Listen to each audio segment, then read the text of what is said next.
পশ্চিম হাওয়াইবাড়িতে বিদ্যুৎ বিভ্রাট এখন আর সমস্যা নয়, যেন সাধারণ মানুষের সঙ্গে বিদ্যুৎ দপ্তরের প্রকাশ্য উপহাস। দিনের পর দিন অন্ধকারে ডুবে থাকা এলাকাবাসী বারবার অভিযোগ করেছেন, ফোন করেছেন, অনুরোধ করেছেন, কিন্তু বিদ্যুৎ দপ্তরের নির্বিকার ঘুম ভাঙেনি। অবশেষে ক্ষোভ বিস্ফোরিত হয়।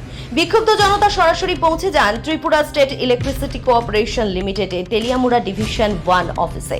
আর তারপরই ঘটে চরম ঘটনা। দপ্তরের কর্মী দেবাশিস আচার্যকে অফিসের ভেতরে রেখেই বাইরে থেকে তালা ঝুলিয়ে দেন ক্ষুব্ধ এলাকাবাসী।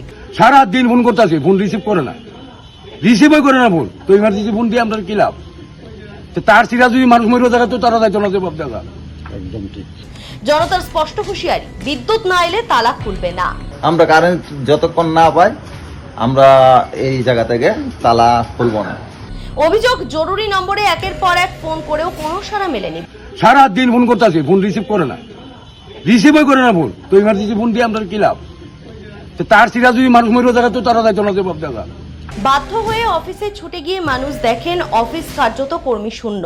ঘন্টার পর ঘন্টা অপেক্ষার পর দেবাশিস আচার্য অফিসে এলেও স্থানীয়দের দাবি তিনি নাকি মদ্যপ অবস্থায় ছিলেন। কারেন্ট কালকে রাত্রে থেকে নাই, ওই কারণে আমরা তালা বন্ধ করেছি।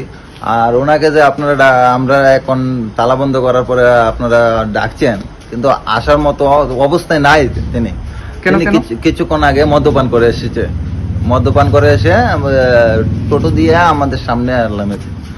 2 ঘন্টা প্রায় হয়ে গেছে, 2 ঘন্টার উপরে হয়ে গেছে, কিন্তু ডিউটি কল সেন্টারে কর্মরত। ওনাকে কল সেন্টার খালি রেখে মদ্যপান করতে গেছে। এখন আপনারা ডাকে সাড়া দেয় না।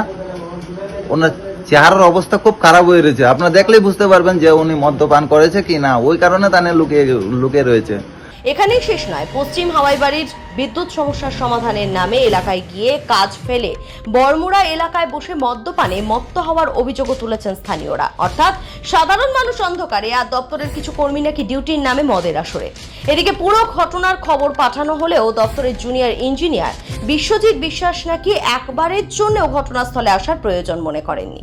জনতার সঙ্গে কথা বলা তো দূরের কথা, পরিস্থিতি সামাল দেওয়ার ন্যূনতম প্রশাসনিক দায়িত্ব পালন করা হয়নি বলে অভিযোগ। শেষ খবর পাওয়া পর্যন্ত অফিস তালাবদ্ধ, ভিতরে আটকে কর্মী, বাইরে উত্তেজিত জনতা। আর এই ঘটনায় বড় প্রশ্ন তুলে দিচ্ছে রতনলাল নাথের তথাকথিত উন্নয়নের মডেল নিয়ে। মঞ্চে দাঁড়িয়ে উন্নয়নের ঢাক যতই পেটানো হোক, মাটির বাস্তবতা বলছে অন্য গল্প। তাইনের কথা উন্নতি হইতাছে, তাইনের মুখের কথা কি, আমি বাস্তবিকতা দেখি না। মানুষ বিদ্যুৎ চায়, ভাষণ নয়। পশ্চিম হাওয়াইবাড়ির এই বিস্ফোরণ যেন স্পষ্ট বার্তা দিচ্ছে, প্রশাসনিক উদাসীনতা যখন সীমা ছাড়ায়, তখন জনরোষী হয়ে ওঠে শেষ জবাব। এখন প্রশ্ন একটাই, আগে কি বিদ্যুৎ ফিরবে নাকি জবাবদিহি? ডেস্ক রিপোর্ট, মোদ্দা কথা।